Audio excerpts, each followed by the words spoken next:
Yes, indeed. Very exciting moment, and I thought I would share it with you guys. This is a really exciting moment for me, and this is the reason why I had to stop by the Deya tap room on my way home from holiday. Other than the fact it's amazing, obviously. It's a great tap room, and they've got great beers. But when I saw this, I had to get a piece of it. Basically, double IPA, brewed with Motueka, I think that's how you pronounce it, which is my favourite hop of all time. I love it. Basically, the single hop series from Deya is amazing. I've not had any of the single hop beers, single hop double IPAs that I don't like. And this one, as I say, is saturated in my favourite hop. So I've been so excited to try this beer. Cannot wait to get stuck into it. So I thought I might as well do it here on the channel, so that you guys can see what I think of it.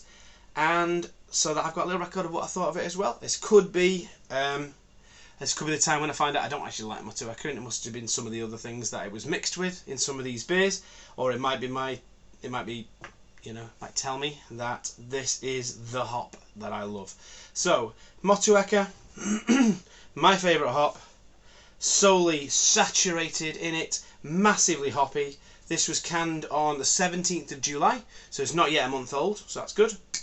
It's cracked. It is cracked. I was wondering how long to leave this for, how long to save it for, but drink fresh, keep cold, please recycle. So let's have a see. And already on the opening I could smell that those kind of stone fruit and the pepperiness that I get from Motueka. So let's have a little go. Let's give it a pour. So I'm not going to pour a massive load, I'm just going to pour a bit, so I've got plenty of room to swill it around in. Let's have a look. So very light, kind of light coloured pour. I'll go there because I'm right-handed. So it's quite a light yellowy, bit of orange, yellowy orangey colour. As well, it's very similar, pale ale kind of colour. Looks really juicy, looks really nice. Let's give it a swill. Let's give it a nose. So it smells interesting. It smells, what does it smell? Oh, it smells like something. Obviously it smells like something. It smells like something I know. But I'll probably be here all day trying to... It's quite peachy. It's got some peach smell there. Almost a bit like white wine. A bit of white wineness there. Yeah, it does. It smells a bit like Chardonnay. That's bizarre. It smells a bit like a Chardonnay wine. So I've just got grape in there. Well, it's all going to be in the taste, really. It smells kind of a little bit fizzy, which is bizarre. It smells really, really juicy. It smells really delightful. We're getting peach, we're getting apricot, we're getting the old getting orange, lemon, pineapple, and as I say, we're getting grape as well. We're getting that Chardonnay kind of smell in it there as well. It smells absolutely delightful. I am going to go in for the taste that will make or break this beer. Cheers.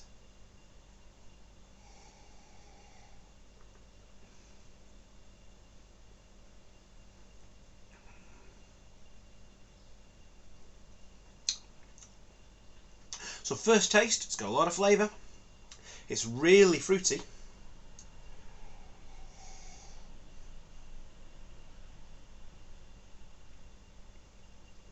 I get a bit of that pepperiness I get from Motueka, but bizarrely enough, not as much as I do in some of the ones where it's mixed. So it's possible it might be mixed with some other kind of peppery hops in those other beers. I mean, this is so drinkable, it's unbelievable. I can't believe this is 8%. It's 8% ABV. I mean, it drinks like a 5.5% of this. It's really, really, really smooth. Really smooth, really refreshing.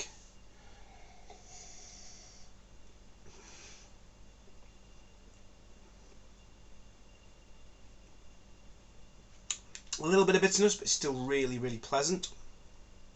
The bitterness kind of tingles the outsides of the tongues, like the sides of the tongues there and near the back.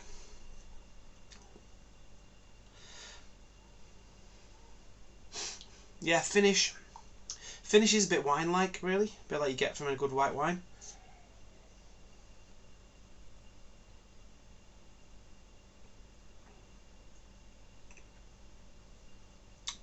It's incredibly moreish. It's really nice, really tasty.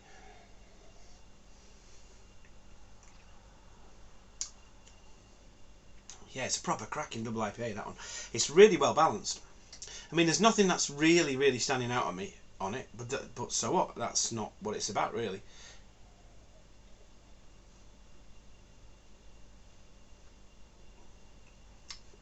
Again, it's quite creamy again.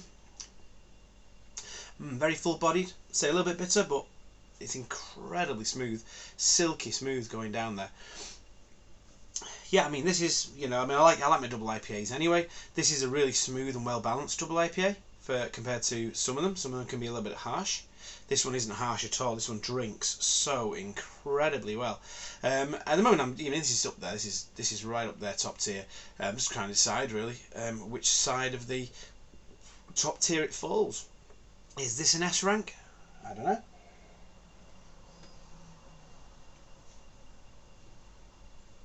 I'm saying it's not quite knocking my socks off like the Troubles did from Cloudwater and the Veil. It's not knocking my socks off like the Blood Machines did from Rivington. I've not reviewed that one on the channel, but I probably will do if I can get hold of it again. I will do, because that one really knocked me over with how amazing it was. This one is a really good beer. It's cracking. It is absolutely banging. Yeah, let's rate it. So I'd say quality. The quality's there. It's an absolute cracker. It's it's warming up a little bit, and that I'm starting to get more of the flavours. So I might just hold off just while I always forget I drink these a little bit too cold. I did leave it out of the fridge for a little bit before I started the review. But you've got to remember that these beers, you've got to leave them out of the fridge for a bit to get the flavours properly. So I'm just going to let this warm up in my hand for a little bit, just to really try and get the flavours out there. Because at the moment I'm hovering between that AS kind of boundary, and at the moment it's a beer I'm really enjoying. It's unfortunate I only got one can of it, but then I've got some Deyas from the Deya brewery. I'm not going to review them all necessarily, but I will review a few of them. This is one of the ones I definitely wanted to review. Right, it's warmed up a little bit. Let's just have another go for the taste and just have a see what else it's saying to me.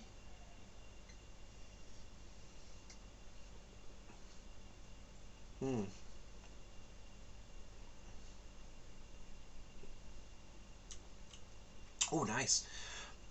What am I getting there now? I'm getting something different now. Getting some like Belgian yeasty characteristics then. A little bit like La Chouffe. If you think about those tastes you get from beers like La Chouffe, I'm getting a bit of that in there now. I went down the wrong hole then.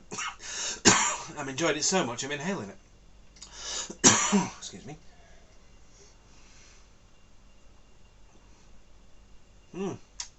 Again, almost like La Chouffe, Duvelli kind of notes there. Almost that kind of butterscotchy kind of flavour you get with those kind of Belgian triples and stuff. Really good, that. It's really good. It's really quite complex. I'll have one more go before I make my mind up.